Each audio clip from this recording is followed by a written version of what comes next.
Kita berdoa. Bapa di sorga, kami sekali lagi bersyukur, berterima kasih karena di dalam anugerah Tuhan, Engkaulah yang membawa kami untuk boleh mengenal Engkau. Engkaulah yang mencari kami, Engkaulah yang telah mati bagi kami dan menjadikan kami anak-anak-Mu. Kami sungguh bersyukur ya Tuhan, bahwa di dalam anugerah-Mu kami boleh mengenal Engkau sebagai Tuhan kami, sebagai juru selamat kami. Terima kasih ya Tuhan. Hari ini kami boleh datang ke tempat ini untuk kami boleh beribadah di hadapan Tuhan. Akhirnya Tuhan yang berbelas kasihan kepada kami, memberikan firman kepada kami ya Tuhan. Ketika kami membaca firman-Mu dan merenungkan firman-Mu, biarlah Tuhan membukakan hati pikiran kami. Biarlah Kristus Tuhan kami yang memimpin kami. Biarlah firman-Mu yang menjadi surya di dalam hidup kami, yang memimpin jalan kami. Kami tahu ya Tuhan bahwa di tengah-tengah dunia ini kami berjalan dalam kegelapan. Dan tanpa firman-Mu Tuhan, kami akan jatuh. Tanpa firman-Mu yang menerangi jalan kami akan berjalan di jalan yang salah. Tuhan pimpin kami. Kami begitu membutuhkan firman-Mu Tuhan. Berkati setiap kami hari ini, baik yang berbicara ataupun yang mendengarkan Tuhan. Berbelas kasihanlah kepada kami. Dalam seluruh keterbatasan hamba-Mu ya Tuhan, pakailah dia untuk boleh menyatakan isi hati-Mu kepada setiap kami pada hari ini. Dengarlah doa kami Tuhan. Dalam nama Tuhan Yesus kami berdoa dan bersyukur. Amin. Saya mengajak kita membuka Alkitab kita. Mari kita membaca dari Nehemia pasal yang ke-6. Kita akan membaca Nehemia pasal yang ke-6. Saya akan membaca bagi kita ayat pertama dan kita akan bergantian sampai ayat yang ke-19. Nehemia pasal ke-6, ayat yang pertama sampai 19. Kita akan bersama-sama membaca dan boleh mengikuti ceritanya dan kita boleh merenungkannya. Nehemia pasal 6 ayat 1 sampai 19. Saya akan membaca ayat 1, Bapak Ibu Saudara sekalian membaca ayat kedua dan kita bergantian. Ketika Sanballat dan Tobia dan Geshem, orang Arab itu dan musuh-musuh kami yang lain mendengar bahwa aku telah selesai membangun kembali tembok, sehingga tidak ada lagi lubang, walaupun sampai waktu itu di pintu-pintu gerbang belum kupasang pintunya.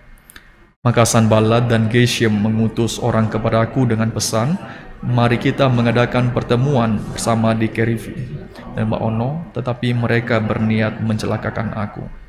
Lalu aku mengirim utusan kepada mereka dengan balasan, aku tengah melakukan suatu pekerjaan yang besar. Aku tidak bisa datang. Untuk apa pekerjaan itu berhenti oleh sebab aku meninggalkannya dan pergi kepada kamu? Sampai 4 kali mereka mengirim pesan semacam itu kepadaku, dan setiap kali aku berikan jawaban yang sama kepada mereka. Lalu dengan cara yang sama, untuk kelima kalinya Sanballat mengirim seorang anak buahnya kepadaku yang membawa surat yang terbuka. Dalam surat itu tertulis, ada desas-desus di antara bangsa-bangsa dan Gasimu membenarkannya, bahwa engkau dan orang-orang Yahudi berniat untuk memberontak. Dan oleh sebab itu, ke tembok. Lagi pula menurut kabar itu, engkau mau menjadi raja mereka. Bahkan engkau telah menunjuk nabi-nabi yang harus memberitakan tentang dirimu di Yerusalem. Demikian, ada seorang raja di Yehuda. Sekarang berita seperti itu akan didengar raja. Oleh sebab itu, mari kita bersama-sama berunding.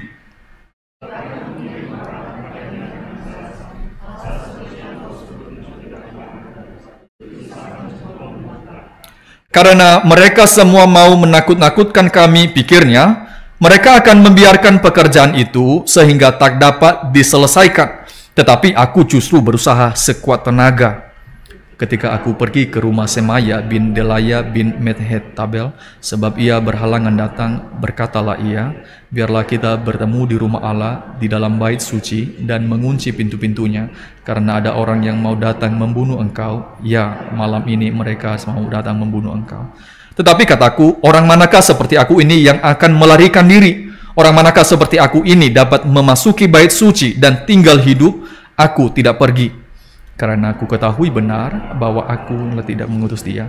Ia mengucapkan nubuat itu terhadap aku karena disuap Tobia dan Sanballat. Untuk ini ia disuap, supaya aku menjadi takut lalu berbuat demikian, sehingga aku berdosa. Dengan demikian mereka mempunyai kesempatan untuk membusukkan namaku, sehingga dapat mencela aku. Ya Allahku, ingatlah bagaimana Tobia dan Sanballat masing-masing telah menderita, pun tidak hanya Tobia saja dan nabi-nabi yang lain yang mau menakutkan aku. Maka selesailah tembok itu pada tanggal 25 bulan Elul dalam waktu 52 hari. Ketika semua musuh kami mendengar hal itu, takutlah semua bangsa sekeliling kami.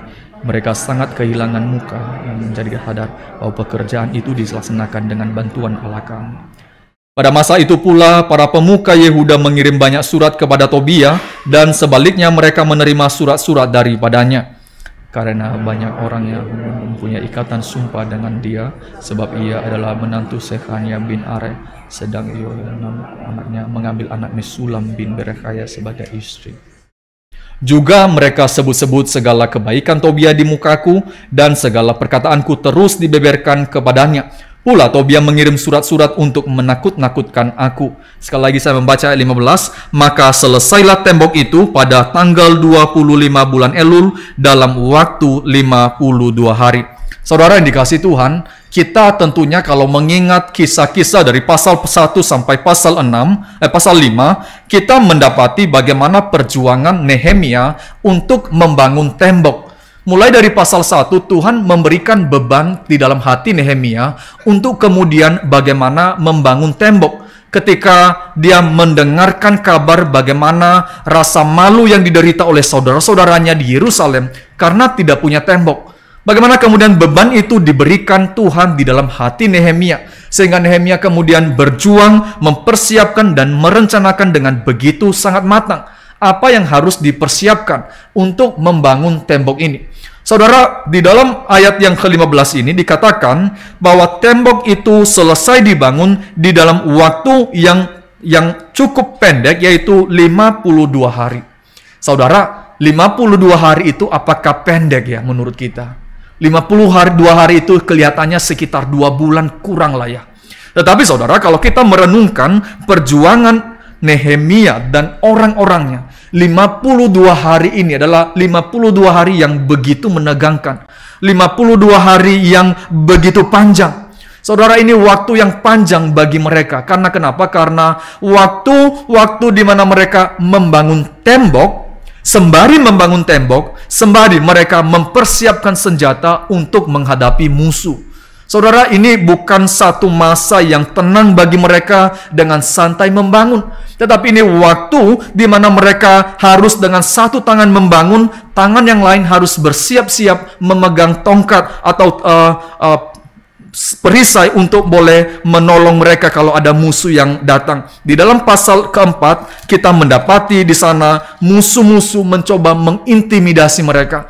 Pasal 4 mencoba mengintimidasi seluruh Israel supaya mereka berhenti untuk tidak melakukan pembangunan. Di dalam pasal kelima, bahwa sekalian kita mendapati juga bagaimana musuh itu bekerja dari dalam, bagaimana orang-orang yang ikut bersama-sama membangun, tetapi kemudian melalui kuasa mereka, melalui materi yang mereka miliki, mereka membuat saudara-saudara mereka tidak tenang untuk melakukan pembangunan karena mereka memeras saudara-saudara mereka yang karena keegoisan hati mereka. Maka kita mendapati musuh di sini, musuh Israel tidak pernah tinggal diam. Di dalam waktu 52 hari sudah selesai, tetapi kita mendapati mereka tidak satu waktu pun berhenti berjuang untuk memperhambat pekerjaan ini.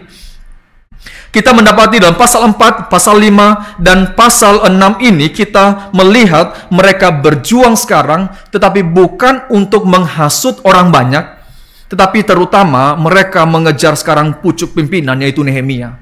Mereka memperjuangkan bagaimana menjatuhkan Nehemia, bagaimana membuat nama Nehemia menjadi buruk, sehingga pekerjaan ini menjadi gagal. Saudara, kita melihat di sini, tindakan mereka, tindakan untuk menggagalkan rencana Tuhan, yaitu dengan melihat kepada pemimpin. Pemimpin sekarang yang dikejar, bagaimana menjatuhkan dari Nehemia ini, sehingga pekerjaan tidak berjalan dengan baik. Saudara, hari ini kita boleh melihat bagaimana di dalam pasal ini dikatakan sudah selesai pembangunan selama 52 hari, tetapi ada hal yang menarik di dalam ayat 16, Bapak sekalian. Ayat 16 dikatakan di sana bahwa orang-orang di sekitar mereka menjadi takut Menjadi takut karena kenapa? Karena mereka menyadari bahwa pekerjaan itu dikerjakan karena bantuan Allah. Saudara, bukan karena kekuatan orang-orang Israel, bukan karena kehebatan Nehemia, bukan bijaksana Nehemia, tetapi orang-orang yang menjadi musuh-musuh mereka menjadi takut karena mereka menyadari ini tidak mungkin terjadi. Tetapi karena Tuhanlah yang memimpin kamu, maka mereka mengalami ketakutan. Mereka merasa takut karena kenapa? Karena orang Israel dipimpin oleh Tuhan. Di dalam Alkitab kita mendapati ada kisah yang sama, yang mirip-mirip. Bagaimana ketika Israel hendak masuk di dalam Yeriko. Ketika sebelum masuk ke sana dan dikatakan orang-orang di Yeriko itu ketakutan, gemetaran karena kenapa? Karena mereka sudah mendengarkan bagaimana perbuatan tangan Tuhan terhadap Israel. Saudara yang dikasihi Tuhan, ini menarik sekali karena apa yang dikerjakan oleh Nehemia, kesetiaan Nehemia, keteguhan hati Nehemia di dalam mengerjakan panggilannya, membuat orang-orang sekitarnya menyadari bahwa Tuhanlah yang bekerja di antara kamu. Bukan kamu, tetapi mereka menyatakan sebuah pengakuan bahwa Tuhanlah yang beserta dengan engkau. Saudara, sangat indah sekali ketika orang-orang yang menjadi musuh-musuh mereka mengeluarkan pengakuan sedemikian. Namun kalau kita membaca ayat 17-19 nanti, pengakuan itu tidak berhenti. Pengakuan itu tidak membuat mereka untuk berhenti bagaimana membuat perencanaan menggagalkan pekerjaan yang akan dikerjakan oleh Nehemia. Saudara, hari ini kita boleh belajar bagaimana seorang pemimpin yang kemudian ditarik untuk jatuh, untuk tidak mengerjakan panggilan yang Tuhan berikan kepadanya, dan bagaimana kemudian dia mengatasi rencana-rencana jahat itu. Pertama-tama, saudara, kita melihat bagaimana Nehemia itu mengatasi masalah yang ada. Mulai dari ayat pertama itu kita mendapati orang Sanballat dan Tobia dan Geshem mengetahui bahwa apa yang terjadi. Pembangunan sudah hampir habis, hampir selesai, tinggal pemasangan pintu-pintu. Maka Sanballat dan Geshem itu mengutus orang kepada Nehemia. Untuk apa, Untuk apa? Dikatakan di sini, mari kita mengadakan pertemuan bersama di Kefirim di lembah Ono. Untuk apa ya? Kalau kita berhenti sejenak dan bertanya, untuk apa ya bertemu dengan Nehemia?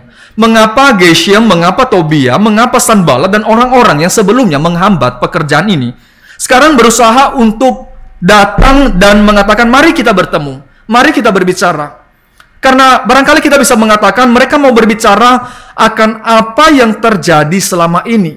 Bahwa ada konflik di antara mereka, bahwa ada masalah di antara bangsa-bangsa sekitarnya, bahwa ada ketidakpahaman di antara bangsa-bangsa sekitar. Maka mari bertemu, mari membicarakan apa yang menjadi masalah kita.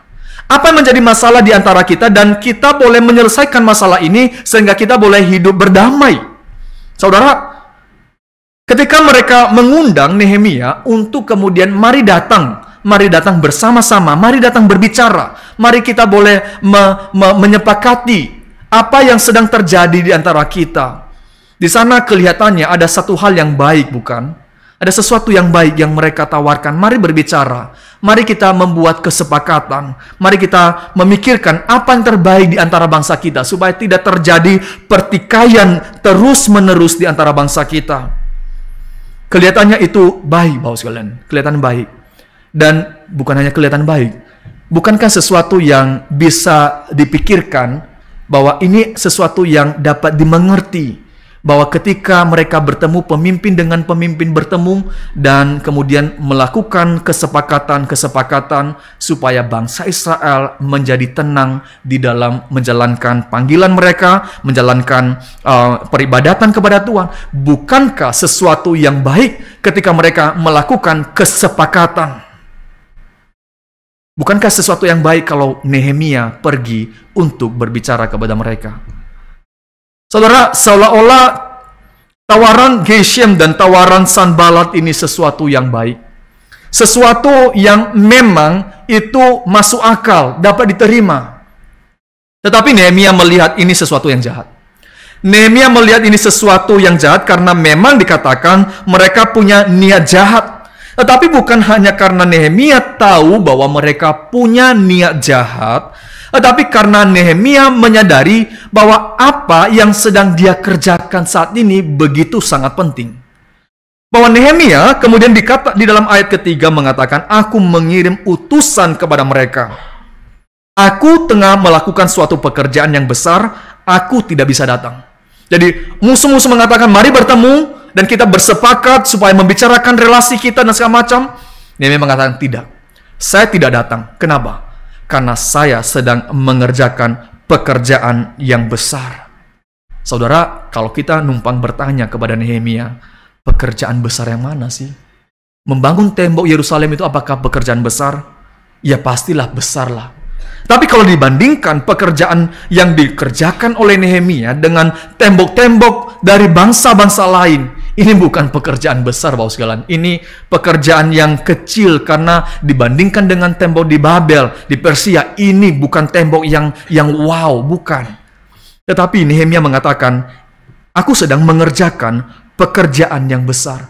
Maka di sini kita melihat ada definisi yang diberikan oleh Nehemia bahwa pekerjaan besar itu, besar kecil, bukan ditentukan oleh pekerjaan itu sendiri, tetapi ditentukan oleh siapa pemberi pekerjaan itu, siapa yang pemberi panggilan itu yang menjadikan besar. Dan di sini kita tahu Nehemia menyadari Tuhan yang memberikan panggilan ini, dan ini pekerjaan Tuhan, dan ini yang menjadikan pekerjaan ini menjadi besar.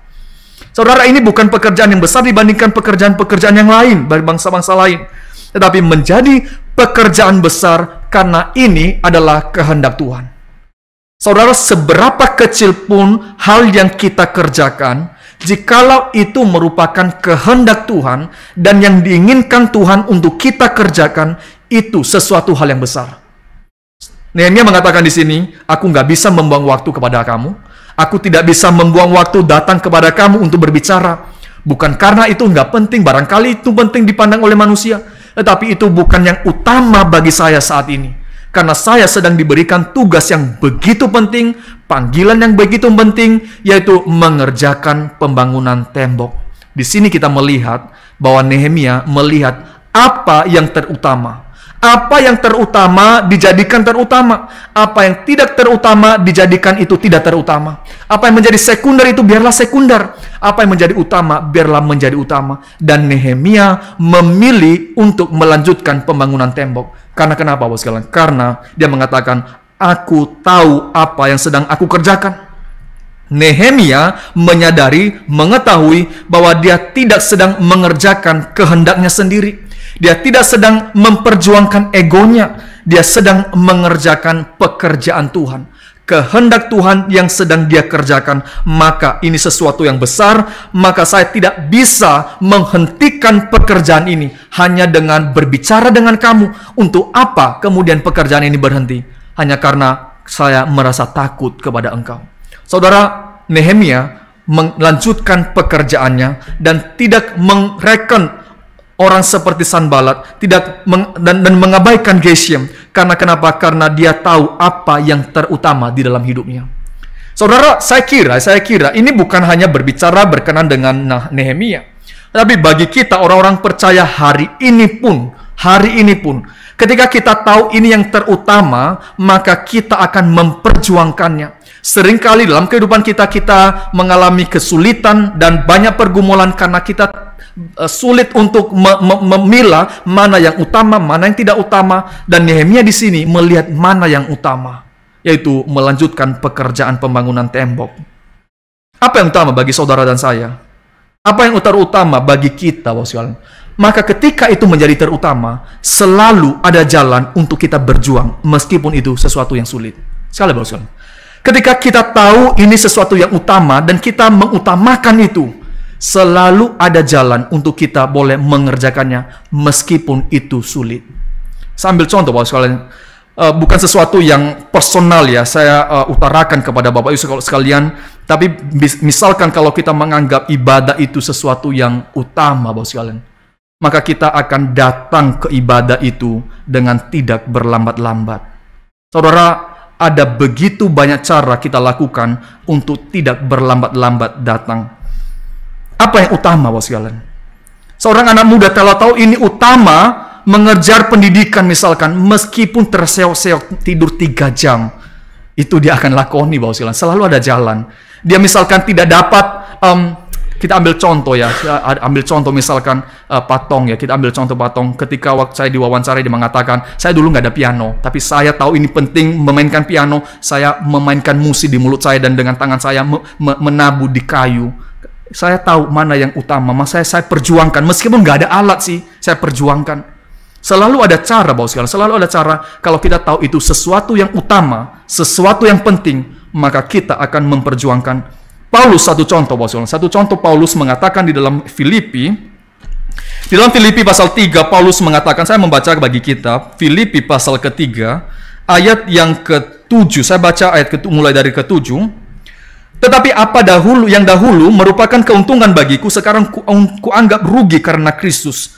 Malahan segala sesuatu kuanggap rugi karena pengenalan akan Kristus Yesus Tuhanku lebih mulia daripada semuanya. Oleh karena dialah aku telah melepaskan semuanya itu dan menganggap sampah supaya aku memperoleh Kristus. Bagi Paulus, bagi Paulus, yang terutama itu adalah mengenal Kristus dan mengenal salib Kristus. Di dalam bagian sebelumnya Paulus membicarakan bagaimana identitasnya sebagai orang Yahudi yang lahir dalam tradisi Yahudi, yang mengikuti sunat pada hari ke-8, dan dia berada di dalam sebuah pendidikan yang sangat baik, yang dibanggakan oleh orang banyak. Tapi Paulus mengatakan yang terutama bagiku sekarang yaitu mengenal Kristus dan mengenal salibnya. Dan itu sebabnya kalau kita melihat perjuangan Paulus di dalam pelayanannya, dalam pelayanan perjalanan 1, perjalanan kedua, dan pelayanan misi ketiga. Perjalanan misi-misi Paulus ini bukan sesuatu yang gampang. Kalau kita hari ini agak sedikit, misalkan kita bermisi KKR regional paling kecil, Bapak sekalian, kita nggak mengalami seperti Paulus. Kita naik mobil, kita naik motor, Bapak sekalian. Ada yang menjemput dan segala macam. Paulus enggak, Bapak sekalian. Dia nggak ada orang yang dikenal di sana. Dia datang sebuah kota dan kemudian datang ke sinagoge dan berbicara di sana. Kadang diterima, kadang ditolak. Dan Paulus sendiri mengatakan, tidak jarang dia mengalami karam di laut, Bapak sekalian. Bagaimana dia mengalami kapalnya seperti karam. Dan bukan hanya itu, Paulus juga hampir mati, dirajam oleh batu karena pelayanannya mengabarkan Injil. Tetapi mengapa Paulus kemudian terus gigih mengabarkan Injil dan terus mengabarkan Injil begitu pergumulan yang dihadapi? Karena Paulus dalam bagian mengatakan, aku tahu yang terpenting, aku tahu yang terutama, yaitu mengenal Kristus dan mengenal salibnya. Maka aku mau semua orang mengetahui hal demikian. Maka aku tahu apa yang terpenting bukan lagi diriku, tetapi Kristuslah yang aku tinggikan. Paulus, Bapak sekalian, ketika dia menjadikan Kristus yang utama, pengenalan akan Kristus menjadi yang terutama, maka itu menjadi engine di dalam dirinya, menjadi penggerak yang begitu besar, yang tidak dapat menghalangi dia untuk boleh melayani Kristus yang dia percaya.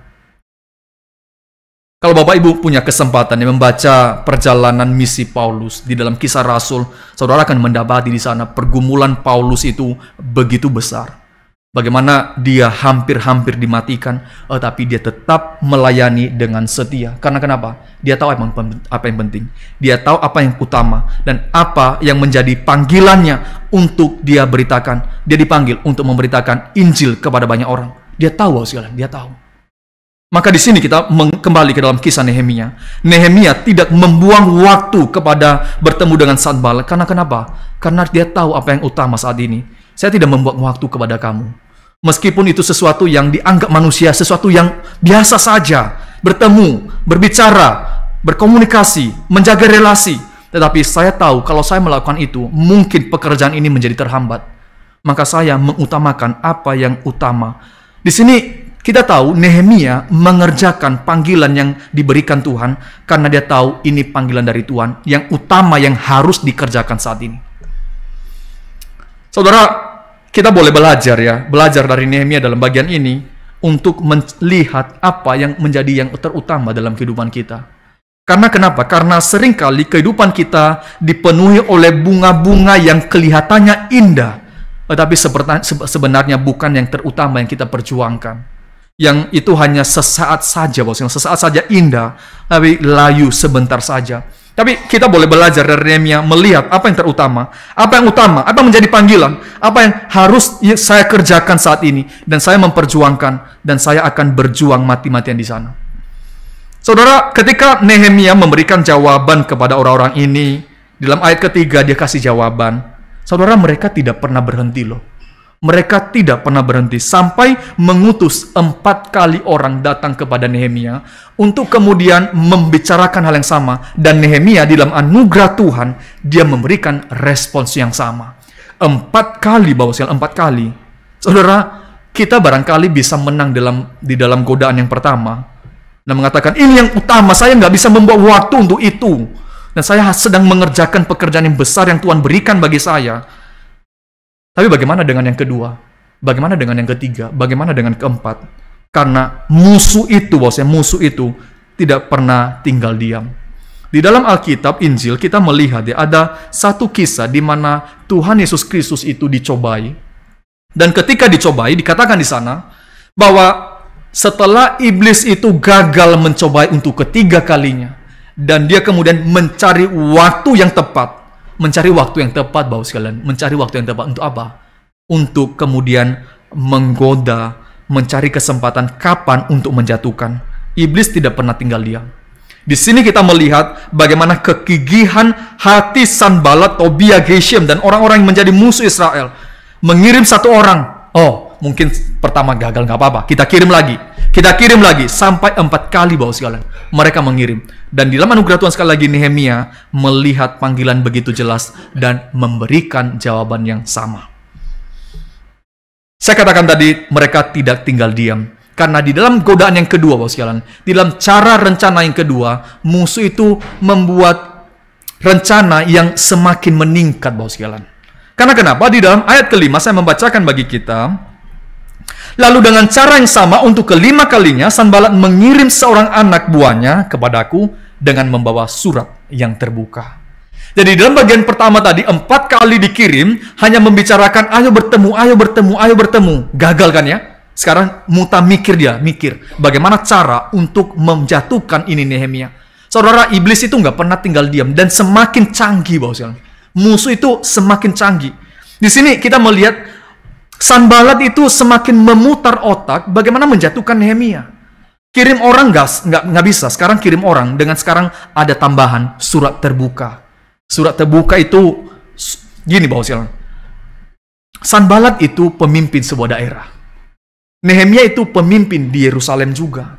Harusnya pemimpin dengan pemimpin waktu mengirimkan surat itu, waktu bersurat itu mereka punya surat itu harus dimeterai, nggak boleh terbuka.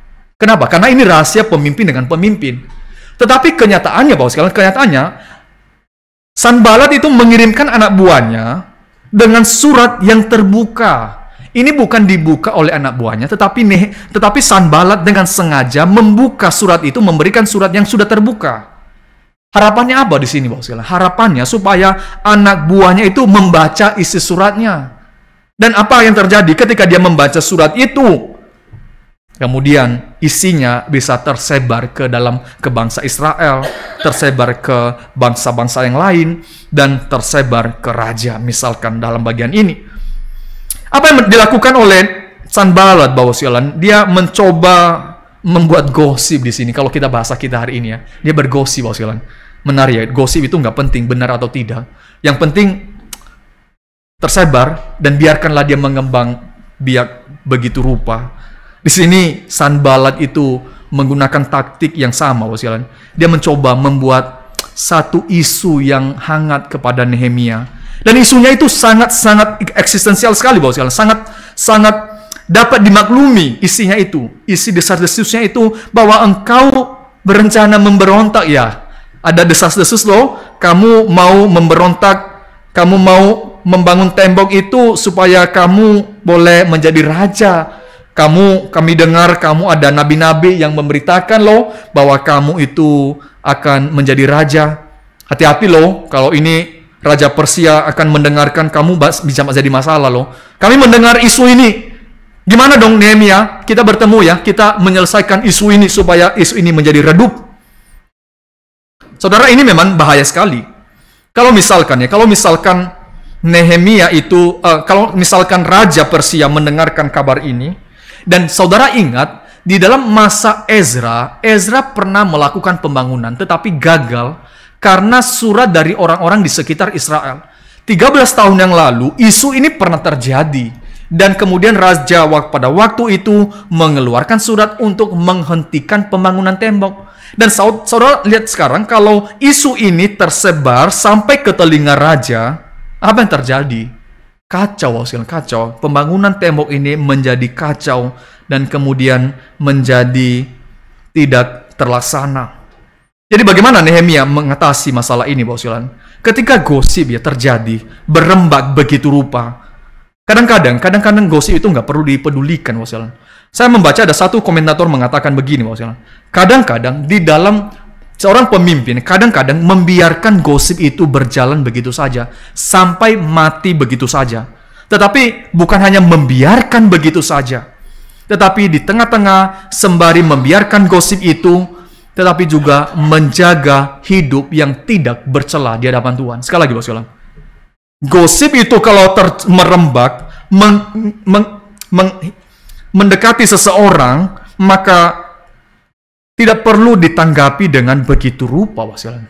Karena ketidakbenaran itu akan mati adanya ketika hidup kita tetap menjaga integritasnya tidak bercela di hadapan Tuhan.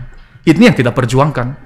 Di sini Nehemia ketika mendengarkan akan desas-desus ini, karena memang ini dibicarakan secara publik, maka memang Nehemia mengirimkan surat balasan kepada Sanballat dengan kalimat yang sangat simpel, Bapak sekalian. Hal seperti itu dalam ayat 8, hal seperti itu yang kau sebut itu tidak pernah ada, itu isapan jempolmu belakang. Itu tidak pernah ada, itu hanya pikiranmu saja. Nehemia meresponi secara publik, tetapi hanya sedikit saja meresponi, Bapak sekalian. Kenapa? Karena lagi-lagi kalau kita kaitkan dengan di dalam bagian pertama Nehemia mengetahui panggilannya yang menjadi utama, yang menjadi prioritas di dalam hidupnya saat ini, membangun tembok. Kalau dia menghabiskan tenaga waktunya untuk membereskan gosip ini, Bapak sekalian, ini pembangunan tembok mungkin bisa gagal. Karena kenapa? Bayangkan, Bapak sekalian, bayangkan kalau dia ketika digosipkan seperti ini ini Nehemia mau jadi raja ternyata kita tercela Maksudnya, dulu kita pikir dia baik dia membangun tembok untuk kita, ternyata enggak loh, dia jahat. Dia mau jadi raja untuk dirinya sendiri. Wah, ini ternyata Nehemia orang jahat juga.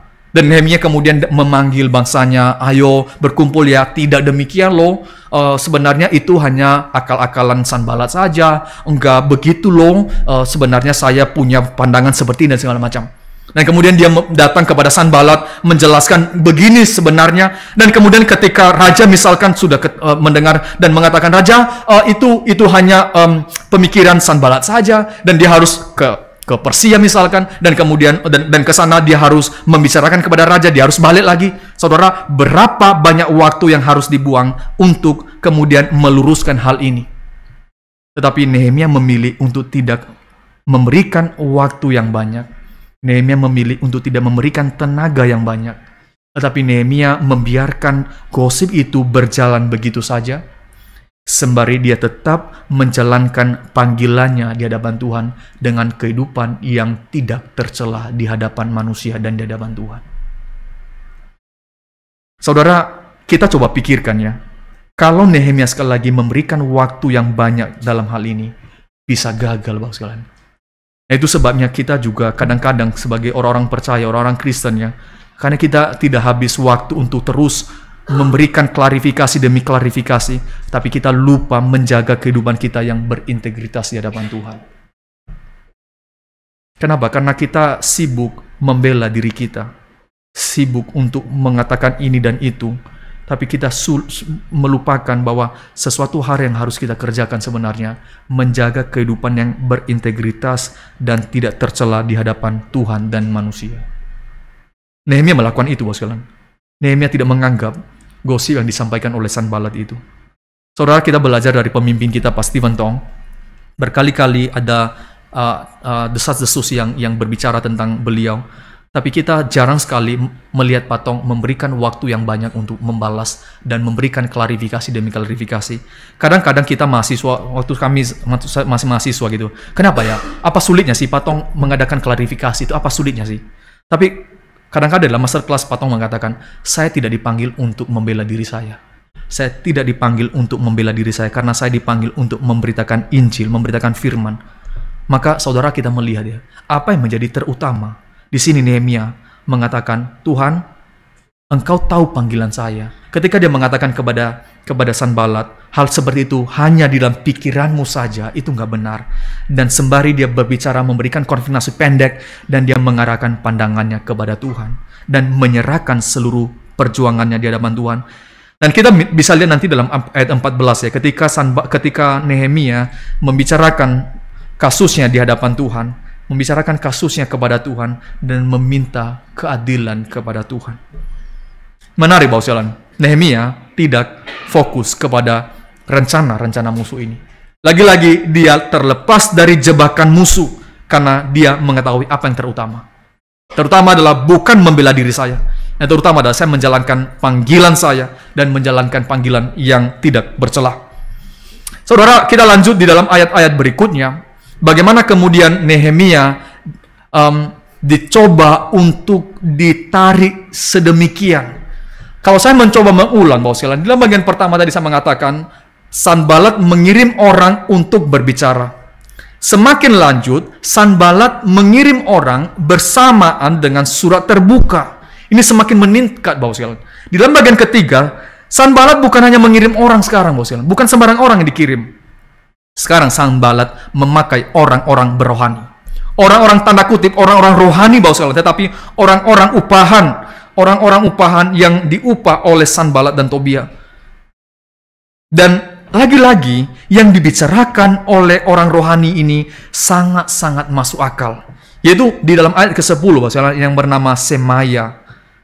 Semaya itu orang melayani di bait Allah. Dia orang melayani bait Allah dan memberikan kalimat-kalimat yang begitu yakin kepada Nehemia. Saudara, saya kalau baca di dalam ayat ke-10 ya, kalimat-kalimatnya itu sangat meyakinkan sekali. Biarlah kita bertemu di rumah Allah, di dalam bait suci, dan mengunci pintu-pintunya, karena ada orang yang mau datang membunuh engkau. Diulang lagi, ya, malam ini mereka mau datang membunuh engkau. Ini hebat sekali Semaya ini ya. Dia punya intel luar biasa. Dia tahu malam ini engkau akan mati. Engkau akan dicari, engkau akan dimatikan. Saudara, bukankah sesuatu ini yang masuk akal ya? Kalau Nehemia dimatikan, pembangunan tembok ini bisa gagal kan ya? Kalau Nehemia mati malam itu, maka pembangunan bisa tidak berjalan. Orang Israel dipimpin oleh orang-orang yang tidak takut akan Tuhan. Maka kita dapat mengerti bahwa ini sesuatu yang dapat masuk akal ketika Nehemia kemudian masuk dan menyembunyikan diri dong. Kenapa? Kalau kamu mati, pekerjaan Tuhan berhenti loh. Masuk akal kan ya? Tapi Nehemia tidak terjebak, Bapak sekalian. Meskipun ini orang yang kelihatan rohani, Bapak sekalian. Kelihatan rohani dan kelihatan masuk akal semua yang dikatakan. Tetapi Nehemia menyadari dua hal. Menyadari dua hal bahwa pertama-tama kita balik ke dalam panggilan Nehemia. Maka Nehemia menyadari betul bahwa Tuhan yang memberikan panggilan ini. Tuhanlah yang memimpin saya sampai sejauh ini. Dan Tuhan akan membebaskan saya dari semua pencobaan yang akan saya lewati dengan tanpa melanggar kebenaran Tuhan.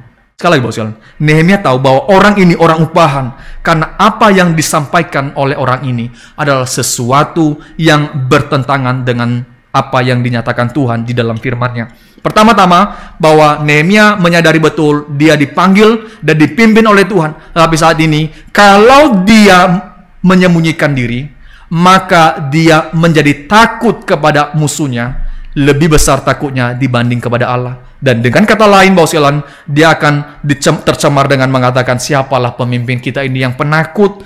Penakut sekali pemimpin kita. Katanya dipimpin oleh Tuhan. Tetapi mana dia menyembunyikan diri kok. Jadi Nehemia menyadari ini tidak bisa, ini tidak mungkin terjadi. Tetapi yang utama, Bapak sekalian, yang utama ya, sebagai pemimpin, sebagai orang yang dipimpin oleh Tuhan, dia mengerti firman dan mengerjakan firman itu, karena di dalam ayat 11 dia katakan, orang manakah seperti aku ini dapat hidup, memasuki bait suci dan tinggal hidup. Memang di dalam Alkitab, di dalam kisah-kisah Israel itu kita mendapati ketika seseorang hendak dimatikan dan dia pergi ke dalam bait Allah dan di sana dia meminta belas kasihan untuk tidak dimatikan. Maka apa yang dikatakan oleh Semaya itu sesuatu seperti benar, Bapak sekalian, seperti benar. Tetapi juga bertolak belakang dengan panggilan Nehemia. Nehemia melihat, mengatakan, loh, saya ini bukan siapa-siapa loh. Kalau saya masuk ke sana, maka saya akan tercemar. Karena kenapa? Karena yang bisa masuk dalam bait Allah itu hanya para imam, dan saya bukan imam. Di dalam bait yang paling dalam itu hanya imam besar, dan saya bukan imam besar itu. Kalau saya masuk dalam ruang tengah, maka saya bukan imam, hanya imam yang datang ke sana. Maka dia mengatakan, orang manakah seperti aku yang dapat memasuki bait suci dan tinggal hidup. Ketika dia melanggar aturan-aturan bait Allah, itu bukan sesuatu yang ringan hukumannya, Bapak sekalian. Ketika anak-anak Israel itu, yang anak-anak Levi itu memberikan api yang asing kepada Tuhan, Tuhan langsung membakar mereka. Dan Nehemia menyadari betul, ini tempat yang kudus. Ini bukan tempat yang sembarang. Tuhan sudah memberikan firman kepada Musa, saya tidak boleh melanggarnya. Saudara, Nehemia menyadari betul bahwa sebagai seorang pemimpin, dia tahu apa yang dia kerjakan. Tapi yang kedua, dia memiliki firman. Dan firman itu yang memimpin dia untuk keluar dari godaan-godaan Semaya. Dia tahu bahwa kalau dia masuk ke sana, dia melanggar firman. Kalau dia melanggar firman, namanya akan busuk. Kalau dia bersembunyi, pertama secara manusia, namanya akan busuk sebagai pemimpin yang penakut. Kedua, kalau dia masuk ke sana, namanya akan menjadi busuk sebagai seorang pemimpin yang melanggar Taurat Musa, dan dia tidak layak menjadi pemimpin. Saudara, kita lihat ya. Kita lihat dari bagian pertama, bagian kedua, dan bagian ketiga, musuh itu semakin hari semakin pintar di dalam menggoda Nehemia. Dia tidak semakin bodoh, Bapak sekalian. Dia bukan semakin tidak semangat. Musuh itu semakin semangat, semakin pintar, semakin berakal bagaimana cara untuk menyatukan Nehemia. Mulai dari mengirim orang dengan surat terbuka, dengan mengirim utusan, upahan orang yang dikatakan orang rohani. Orang rohani yang mudahlah untuk didengarkan. Tapi di sini Nehemia punya kepekaan, ada firman yang dia pegang. Dia tidak tercela dengan orang yang dikatakan orang rohani. Tidak, karena dia punya firman. Dia punya firman dan dia tahu bahwa tidak boleh sembarang orang masuk ke sana. Nehemia terlepas dari semua rencana-rencana busuk ini, Bapak sekalian. Rencana-rencana busuk Tobia, Sanballat ini. Karena pertama-tama dia tahu apa yang terutama. Dia tahu panggilannya. Dan dia memiliki firman yang menuntun kehidupannya. Nehemia telah berhasil, Bapak sekalian. Nehemia telah berhasil. Dia pemimpin yang dipakai Tuhan. Bahkan hari ini, sebagai orang-orang Kristen, saudara juga digoda dengan cara-cara yang sama. Bagaimana kemudian boleh melupakan hal yang terutama di dalam hidup ini sebagai orang Kristen, dan memberikan waktu yang banyak terhadap hal-hal yang tidak utama. Tapi kita boleh belajar dari Nehemia sekali lagi pada hari ini. Saudara, dengan ditutup oleh Nehemia dalam ayat 14, dia datang ke Tuhan dan mengatakan, ya Allah, ingatlah bagaimana Tobia, Sanballat masing-masing telah bertindak, pun tindakan Nabiah Noaja dan nabi-nabi yang lain. Saudara, di sini Nehemia tidak hanya sekadar mengingatkan Tuhan, ya. Tuhan, ingat ya, jangan lupa ya Tuhan. Tidak. Nehemia waktu berbicara dalam hal ini, dia meminta keadilan kepada Tuhan. Tuhan, ingat mereka, jangan lupakan bagaimana mereka mencoba membuat aku jatuh. Bagaimana mereka membuat satu peperangan terhadap aku. Saudara, Nehemia berhasil di dalam melewati rencana-rencana si jahat. Dan di dalam bagian akhir, dia menyerahkan kepada Tuhan. Dia berdoa. Dan dia berhasil, saudara. Di dalam ayat 15 dikatakan, selama 52 hari mereka mengerjakan tembok ini.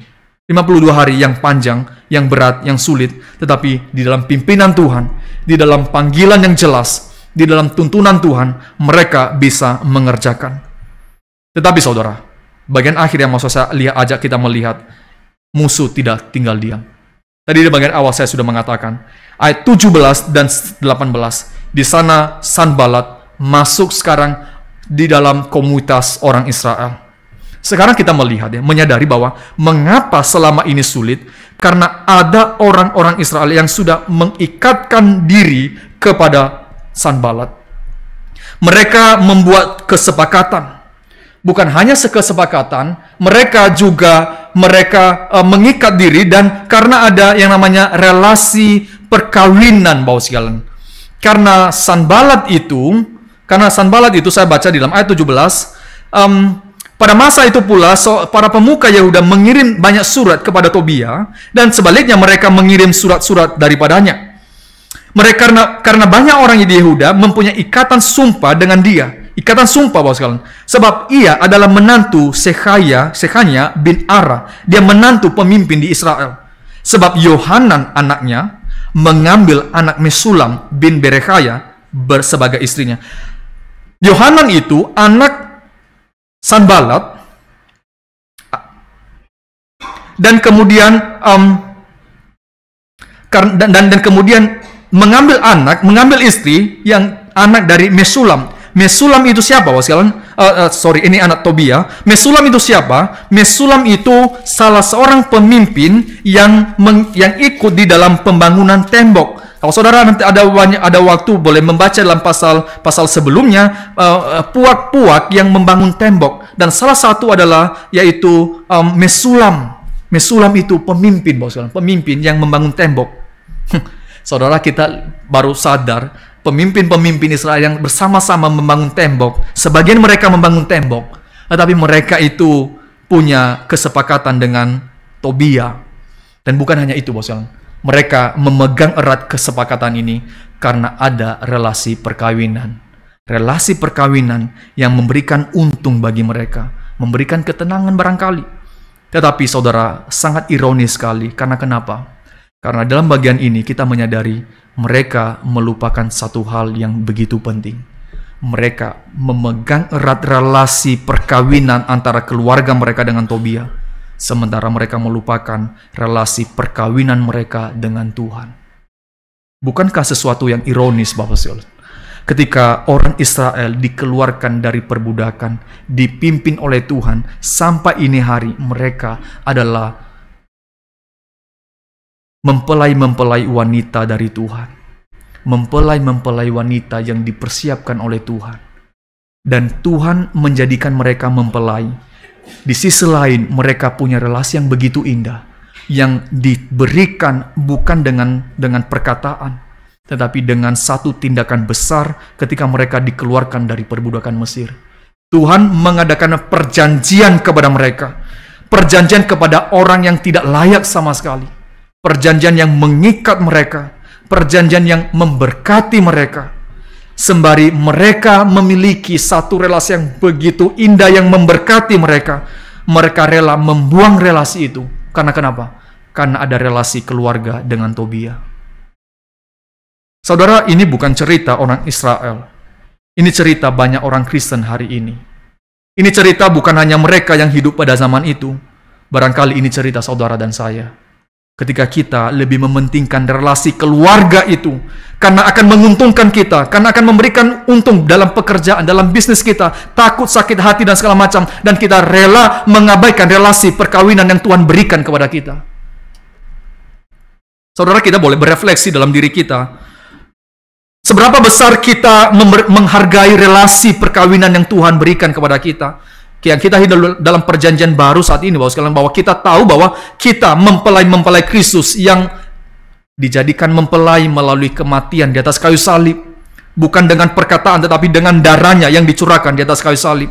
Tetapi dengan gampang, begitu banyak orang Kristen hari ini dengan begitu mudah, dengan begitu remeh, menganggap relasi itu tidak terlalu penting, tetapi mementingkan relasi dengan orang-orang di sekitar. Saya rela melakukan ini. Kenapa? Wah, nggak enak lah sama si A, si B. Karena ini keluarga loh. Kalau saya tidak ikut gimana ya? Nggak enak loh. Nggak baik. Nggak menguntungkan buat saya. Tapi saudara, di sini kita lihat bagaimana orang Israel melakukan kesalahan besar. Mereka melupakan relasi yang begitu intim yang Tuhan berikan kepada mereka. sebagai mempelai Kristus. Sebagai mempelai Kristus yang hari ini mereka belum mengenal Kristus, Bapak sekalian, mereka masih bayang-bayang. Tapi saudara dan saya hari ini sebagai mempelai Kristus yang dijadikan mempelai yang bukan mempelai yang baik, Bapak sekalian. Saudara dan saya bukan mempelai yang baik. Kita mempelai yang kita tahu bagaimana hancurnya kita, tetapi Kristus mau rela mati dari kayu salib menjadikan saudara dan saya sebagai mempelainya yang diindahkan. Saudara, dalam bukunya Pendeta Billy, Air Mata Pernikahan, saudara, ada satu orang komentar gitu ya. Ya gimana Yesus bisa mengerti kesulitan saya sebagai suami? Orang Yesus nggak punya istri kok.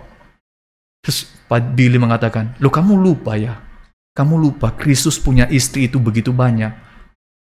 Yaitu siapa? Kamu dan saya, mempelai-mempelainya. Yang kesulitannya itu bukan satu dua. Kamu menghadapi pasanganmu itu sulit ya.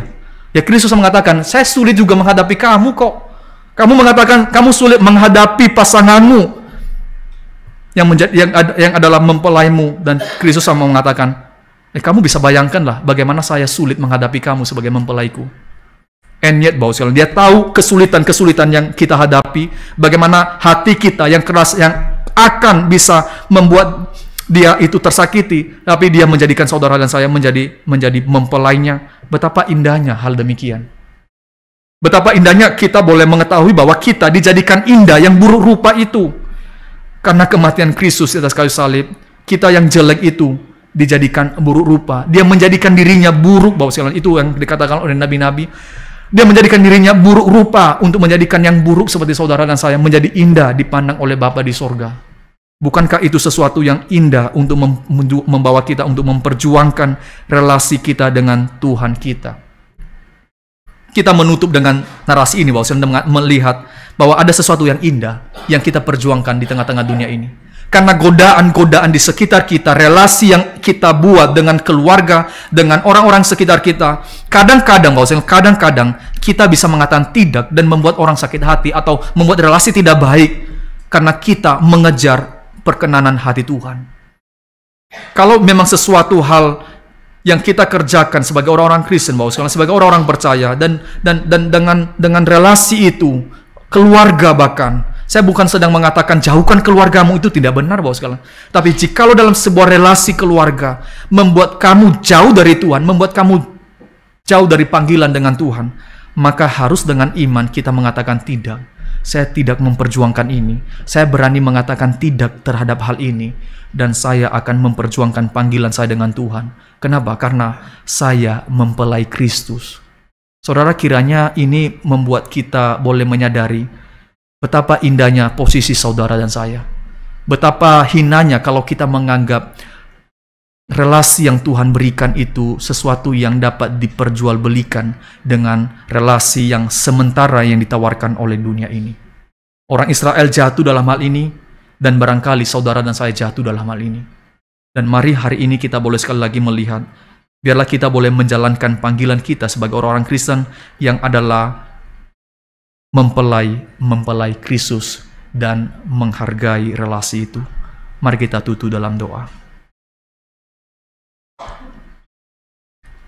Bapa di sorga, kami sekali lagi berterima kasih Tuhan, karena kami boleh membaca firman-Mu, kami boleh merenungkan firman-Mu, dan sekali lagi Tuhan boleh mengingatkan kami hari ini, bahwa kami punya musuh.